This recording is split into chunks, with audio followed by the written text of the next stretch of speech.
Hello students, आज हम the last bargain जो पोएम थी उसका जो लास्ट कॉम्प्रिहेंसिव क्वेश्चन आंसर्स हैं उसको स्टडी करेंगे।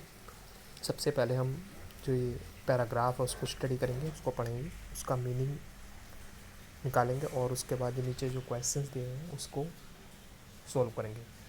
The sun glistened on the sand. देखिए, अब ये शाम का समय है और इस समय क्या हो चुका है, सन ग्लिस्टेंड, सूरज चमक रहा है और ऑन द सैंड, सैंड का मतलब होता है रेत होता है।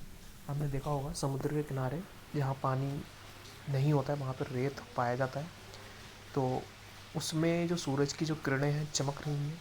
एंड सी वेव्स ब्रोक वे वार्डली, और वहाँ पर समुद्र की जो लहरें हैं वे उठ रही हैं। वे वार्डली, वे वार्डली मीन्स ऐसा लग रहा है जैसे कि समुद्र अपनी मर्जी से लहरा रहा हो, ऐसा देखने में लग रहा है। तो ये दृश्य ये कहाँ का है, ये एक समुद्र के किनारे वाला जो जगह है वहाँ का दृश्य है। सूरज चमक रहा है। A child sat playing with shells, वहाँ पे एक लड़का बैठा हुआ है, बच्चा बैठा हुआ है। सैट प्लेइंग, और वो खेल रहा है विद सेल्स। सेल्स, सेल्स का मतलब होता है, आपने देखा होगा कि जो रेत होता है रेत में सीपी निकलती है, जो आपने देखा होगा छोटे छोटे जो शंख होते हैं उनको सेल्स बोलते हैं। तो वो उनसे खेल रहा है। ही रेज्ड हिज हेड, तभी उसने अपने सिर को उठाया। And seem to know me and said, और उसने seem to know me and said, और उसने मुझसे कहा, I hire you with nothing, मैं तुम्हें हायर विद यू नथिंग, मैं तुम्हें किसी चीज़ के लिए हायर नहीं करूँगा, मैं तुम्हें किसी चीज़ के लिए तुम्हारे साथ कोई सहमति नहीं बनाऊँगा। From hands forward that bargain stuck in child's play.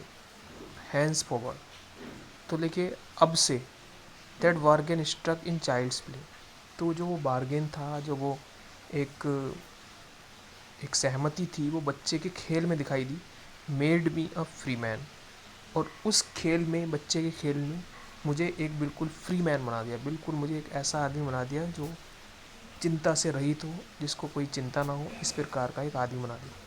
मतलब कहने का ये है कि राजा के पास बहुत सारे लोग, मतलब पोएट जो थे उनके पास बहुत सारे लोग आए, और राजा आया, उसके पास बहुत पावर थी।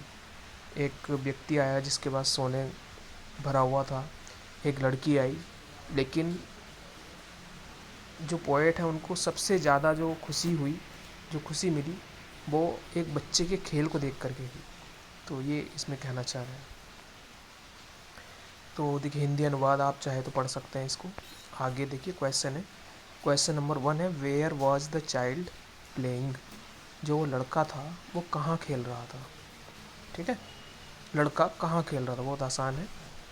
तो देखिए इसमें लिखा हुआ है, child sat playing with shells, और कहाँ खेल रहा था वो, the sun glistened on the sand, मतलब समुद्र के किनारे खेल रहा था। तो the child was playing on the seashore, सी शोर का मतलब होता है समुद्र का किनारा, तो बच्चा समुद्र के किनारे खेल रहा था। Second, describe the scene, scene means होता है दृश्य, ये जो दृश्य था इसका वर्णन करो। डिस्क्राइब मीन्स होता है वर्णन, इस दृश्य का वर्णन करो। तो देखिए, it was a very beautiful scene, ये बड़ा सुंदर दृश्य था। The sun glistened on the sand, सूरज चमक रहा था, आपने ऊपर पढ़ा ही है इसके बारे में, सूरज चमक रहा था। And the waves played on the beach, और वहाँ पर जो वेव्स थी, जो समुद्र की लहरें थी, वे आ रही थी। नेक्स्ट क्वेश्चन है, why did the poet late himself B hired for nothing, जो कवि थे late himself B hired for nothing, तो जो पोएट थे अभी तक वे किसी के साथ उन्होंने हायरिंग नहीं की थी, लेकिन अब उन्होंने बिना किसी चाहत के उन्होंने एग्रीमेंट कर दिया। ऐसा क्यों किया। Van one is hired for nothing one remains free, देखिए जब कोई व्यक्ति बिना किसी लेन देन के लिए हायर हो जाता है तो वो फ्री हो जाता है, वो बिल्कुल आज़ाद सा रहता है।